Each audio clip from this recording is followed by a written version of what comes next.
Welcome sa Durs 2.0. Fresh at nagbabagang happenings bang hanap mo? Mga padabarkads man yan o mga trending topics? Pwes, sagutin natin yan.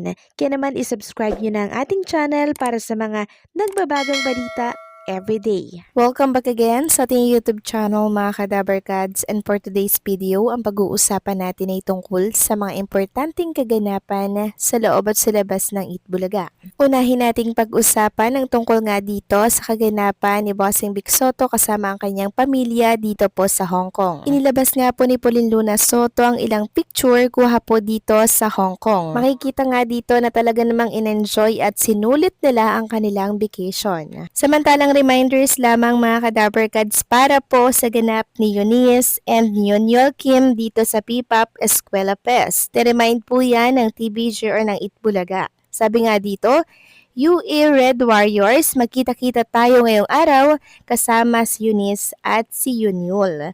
Siyempre makakasama po nila ang Hiraya, Goyo, Tactile Fumes, and Nena. Samantalang may panawagan naman po ang Itbulaga para yan sa lahat ng mga bata at magulang. Dabar Kids, kayo naman daw ang masusubok sa pautakan. Ibida na daw ang inyong mga anak na batang henyo na 9 years old or below. Samahan sa audition sa TV5 Media Center every Wednesday po yan to Friday 3 p.m. to 6 p.m. at magdala ng ID, birth certificate ng mga batang henyo. And syempre, hanapin nyo po si Earth Delio. Samantalang may importanteng announcement naman si Jerome Ibardome para po yan sa mga Jeromantics at sa mga Dabarkads na gusto po siyang makita at makasama. Get ready daw for an unforgettable evening of music as Jerome Ibardome takes the stage with the Wish Band. Feel the rhythm, sing along to your favorite songs, and experience a night full of energy, fashion, and amazing live performances. So April 9 yan, malapit na, sa isang buwan na. Venue SM Muntinlupa Cinema 1, 3 to 6 p.m. and bring your friend and family and let's make it a day to remember.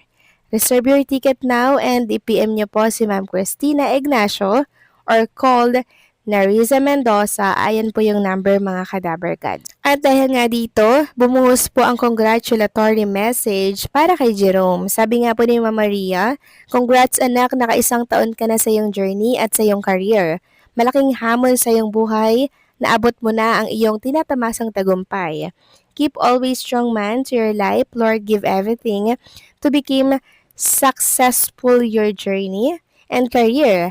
Laging nananalig sa ating Panginoon Jesus, huwag kalimutan niyan ang magbibigay haligi sa iyong katatagan, sa iyong career. Good luck anak and happy 1-year journey anniversary on April 9th. Kita-kita lang tayo.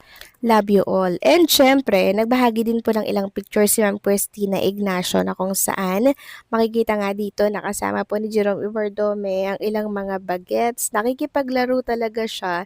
Nakikipag-bonding po siya. And parang tinuturuan niyo yung mga bata doon sa laro po. Yung Beyblade, isa rin po kasi yan sa mga favorite ni Jerome Ibardome nung bata pa po siya. And parang nung nakaranata, bumili po siya ng Beyblade, mga kadabarkads. Nakakatuwa lang, no? Sabi nga dito, fame found him. The world noticed him, but Jerome never changed. Still that same humble boy, untouched by the noise, grounded at heart. So ituloy mo lang, Jerome Ibardome, yung ginagawa mong kabutihan and syempre yung pagmamahal mo sa iyong kapwa. Dahil yan ang maaalala nila sa'yo. Samantalang, next topic naman tayo. Pag-usapan naman natin ang tungkol nga dito sa Angry Double Night na kung saan ay pumunta nga po si Maine Mendoza, si Chamito, si Shara, and si MJ Lastimosa. So magkakasama po sila kagabi na pumunta po sa restaurant ni Ryan Agoncillo and Judy Ann Santos. Kung inyong natatandaan ng isang gabi naman, si Eunice Janine po ang nagpunta dito kasama po yung kanyang boyfriend. So kagabi naman, si Maine Mendoza with friends. And talaga namang binabalik-balikan nga po itong luto ni Miss Judy Ann Santos sa kanyang restaurant Angry Dobo dahil sobrang sarap mga kadabarkads. Kaya sabi ko nga kung hindi nyo pa to na-try, nako itry nyo na. Samantalang next topic naman tayo, pag-usapan naman natin ang tungkol dito sa SQ kasama si Yunyul and syempre si Rowel Carino. ang team forever. Makikita nga dito na talaga namang enjoy na enjoy sila sa kakatapos lamang na taping nila para po yan sa Lenten Special. Sobrang ganda at pasabog daw mga Kadaver Cards ng entry nila Bossing Vic Soto. And speaking of Bossing Vic Soto, pinaiyak, pinaluha po ang mga Dabber Cards natin at ilang casual netizen dahil sa naging statement nga po ni Bossing Vic Soto sa kanyang interview. Ayon nga po dito, maraming naluha sa sinabi ni Vic Soto.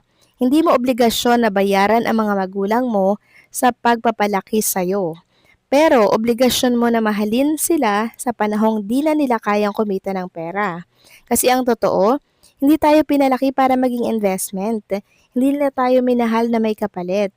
Hindi nila siningil ang bawat puyat, bawat pagod, bawat pangarap na isinasantabi nila para lang mauna tayo.